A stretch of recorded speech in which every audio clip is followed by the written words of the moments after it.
Good afternoon, ladies and gentlemen, members of the press. Thank you for coming to this special event hosted by the Asian American Coalition for Education in the Asian Pacific American Heritage Month.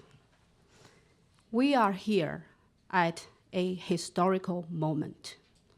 This morning, 130 Asian American organizations, including Chinese American, Indian American, Japanese American, Pakistani American, and more, filed a joint administrative complaint against Yale University, Brown University, and Dartmouth College for their discriminatory admission practices. Organizations from California to New York, from Massachusetts to Florida joined our complaint, more than doubling the 64 organizations that joined the complaint against Harvard last year. Now it's my honor to introduce Dr. A.J. Kothari, the president of the American Society of Engineers of Indian Origin, National Capital Chapter, AACE Vice President, Dr. Jack O. Young, board member Dr. Chun Yan Li, and Jen Li, student representative. Our chairperson, Yu Kong Zhao, has been the untiring driving force in this year's complaint. Now let's welcome Mr. Yu Kong Zhao to give us a speech. Thank you, Swan. Ladies and gentlemen, today is another major milestone in Asian Americans' fight for equal education rights. This morning, as Swan said, more than 130 Chinese, Indian, Korean, Pakistani, and Japanese organizations jointly filed a complaint against Yale University, Brown University, and Dartmouth College. In this complaint, we request that the US government initiate a civil rights violation investigation into the admissions process of Yale University, Brown University, and Dartmouth College, and require the three colleges and other Ivy League schools to stop the following discriminatory admission practices. The first is use racially differentiated admission standard, just for Asian high standard. In 2009, Princeton professor Aspen Shade and his assistant Alexandra Redford revealed that for Asian American students to get into the top college in the US, they have to score 140 points higher than the white, and 270 higher than Hispanic, and 450 higher than the black students after adjustment of other extracurricular activities and other facts. In June 9th, and last year, there's a lady called Sarah Harbison, who is the former associate dean of admission at the University of Pennsylvania.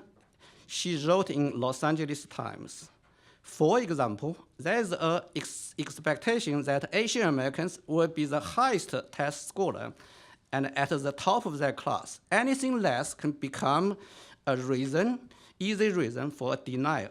And yet, even when Asian American students meet this high threshold, they may be denied or waitlist or outright denied because they don't stand out among the other high-achieving students in their cohort, which means they are not compared with the other students, okay?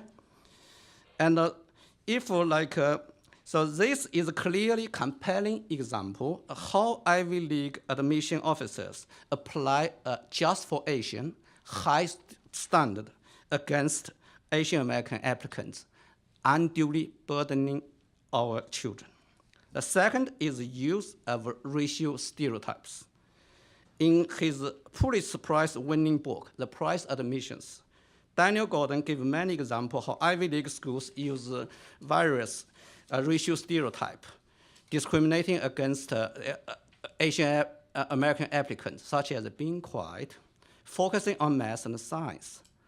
These are not the justifiable reason for rejecting outstanding Asian American students. Albert Einstein was quiet, also focused science and math. He also played violin too. Very importantly, most Asian American students do not fall into this Asian stereotype. A few years ago, UCLA professor Richard Sander, he had done study 100,000 applicants of UCLA over the last 3 years. He found no correlation between race and non-academic personal achievements. As a matter of fact, Asian Americans are among the leaders in America's technology innovation and entrepreneurship. Between 2006 and 2012, more than 42% of technology startups funded by immigrants were funded or co-funded by Asian Americans. We make up only 6% of the US population. The third is the most severe discrimination against Asian Americans is the racial code, de facto racial code. According to a study by Ron Arns in 2012, over the last 2 decades, all those Asian American college-age population increased. However, Ivy Leagues, surprisingly keep the flat admission rate for Asian Americans. That is an indication of de facto racial quotas, which has been banned by the US Supreme Court since 1978. Regarding the 3 specific universities, from 1995 to 2004, Brown University and Yale University pretty much keep a flat admission rate. Dartmouth, starting with a very low, but 9% in 1990s, increased to 2004, by 2004 increased to 13%. After that, for last 10 years, it's been flat. It's really, no any credible explanation for such strange admission patterns other than the de facto racial quotas for that long decades, 2 decades. In the face of such unlawful and severe discriminations, Asian American communities fought back. In 2006, the brave young man, Jian Li, filed the first civil rights violation complaint against Princeton University. In next few years, many Indian, Chinese American students follow his courageous act. In 2014, students for fair admissions filed a lawsuit against Harvard University. Last year, we filed the United 64 organizations filed the civil rights violation complaint against Harvard University.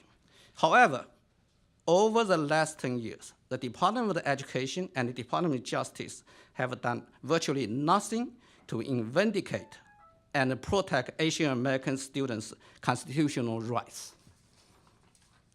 To our disappointment, in June 2015, the OCR rejected our joint complaint against Harvard, citing a procedural reason. In September 2015, OCR issued a report on its investigation of Princeton University's admission process, stating it had found no discrimination by Princeton against Asian American applicants. However, if any expert read this report, they will find the investigation is methodologically flawed and its conclusion is clearly biased. Let me give you 3 reasons for this assessment. 1, the first complaint by Jian Li was filed in 2006. Supposedly, the OCR should look at the 2006 or prior data to say whether or not there is a racial code. Instead, OCR used 2012 and 2014 admission data to conclude there's no racial code because 2012 and 2014, the rate already increased. So it's totally a joke. Second, the report never examined Princeton University hold Asian American applicant as a higher standard. They never done that. The thirdly is in 2013, another Asian American children, Michael Wang, filed complaints. But this report, which was released in 2015, they ignored his complaint and just gave the Princeton University green light without even finishing all the pending complaints investigation. Today, I want to remind everybody, in May 2014, President Obama made a promise to Asian Americans. He said, Let us ensure the law respects everyone, civil rights apply to everyone, and everyone who works hard and plays by rules will have a chance to get ahead. Asian Americans are known for working hard and playing by the rules, and we deserve an equal chance to get ahead.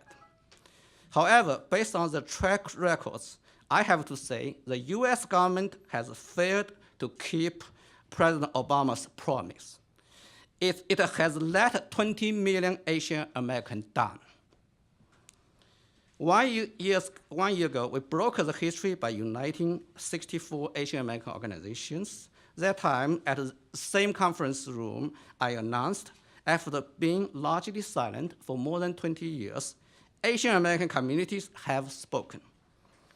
Today, we want to tell the Ivy League schools and other colleges, Asian American communities are going to continue our fight until you totally stop your unlawful discrimination against our children. Just 1 year later, we become even stronger. We have doubled our alliance with more than 130 Asian American organizations joined our campaign. More Asian Americans, children and parents are very angry. Our children have suffered enough. It is time for the US government to take action now. We strongly request Attorney General Loretta Lynch and Education Secretary John King, please help us stop this discrimination against Asian Americans. Do not let all children be treated as second-class citizens. At present, Asian American communities are very disappointed by the US government's previous handling of complaints by Asian American students and organizations. In order to rebuild the trust of Asian American community, AACE strongly urged the Department of Education and the Department of Justice set up an oversight committee, including delegates from AACE representing the Asian American community, to demonstrate all the objectivities and vigors of their investigation into the complaints regarding Yale, Brown, and Dartmouth. Today, Jian Lee's presence reminds us it has been 10 years since he filed the civil rights violation complaint against Ivy League schools. However, most Ivy League schools have not changed their discriminatory behaviors against Asian American students. The US government has failed to help Asian American children. The discrimination against our children is increasingly severe. Dr. Kausari later will tell us a sad story in South Florida, where top 4 students are all Asians, and none of them being accepted by Ivy League schools. But the next 5 at lower ranking of different racial groups being accepted by Ivy League schools. This case is not unique. We found it in New England, on West Coast, and a lot of places in America. So we want to say, it's time for the US Supreme Court to act. Our children cannot afford to wait for another 10 years for the justice. So on behalf of more than 100 Asian American organizations, we strongly urge the US Supreme Court to issue a total ban of racial discrimination in college admissions in its upcoming ruling of Fisher versus University of Texas. Finally, I want to make it very clear, Asian Americans care about the education in disadvantaged communities. But we believe the fundamental way to enhance diversity is to improve the K-12 education in poor communities, not by imposing racial quotas in college admissions. We should treat all applicants the same based on merit, but jointly help the poor, regardless of their racial background. Only in this way can we build a racially harmonized society and advance American education. Thank you very much, everybody.